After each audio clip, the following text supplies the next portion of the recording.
ওষুধ খাওয়ানোর আগেই উর্মির চক্রান্ত নিজেই ধরে ফেললো সোনা। হ্যাঁ বন্ধুরা, আমরা এমনটাই দেখতে পাবো অনুরাগের ছোঁয়া ধারাবাহিকের আগামী পর্বগুলোতে। কুন্তলা গোপনে সূর্যদের বাড়িতে এসে উর্মির হাতে ওষুধটা দিয়ে যায় এবং ওই ওষুধটা নিয়ে উর্মি ভাবতে থাকে যে তাকে এভাবেই সবার চোখের আড়ালে সূর্যকে এই ওষুধটা দিয়ে যেতে হবে। অপরদিকে সোনা নিজের ঘরেই বসে থাকে। সোনা ভাবতে থাকে যে তার মা রুডিকে এভাবে শেষ করে ফেললো। সোনা খুব আপসেট হয়ে ভাবতে থাকে যে তার জীবনটা এলোমেলো হয়ে গেল।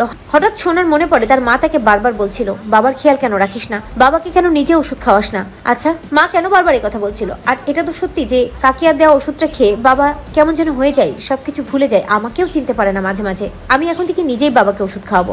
এই বলেই সোনা সূর্যের ঘরের দিকে যায়। আর ঠিক তখনই সোনা সূর্যের ঘরে যাওয়ার আগেই উর্মিকে দেখতে পাই। উর্মি ফোনে বলতে থাকে যে আপনি কিছুই চিন্তা করবেন না, আমি ঠিক সময় মতো ওই সূর্য সেনগুপ্তকে ওষুধটা খাইয়ে দেবো, কিছুই মনে পড়বে না তার। এই ওষুধ তাকে সময় মতো আমি ঠিক খাওয়াবো। শুনেই চমকে যায় সোনা।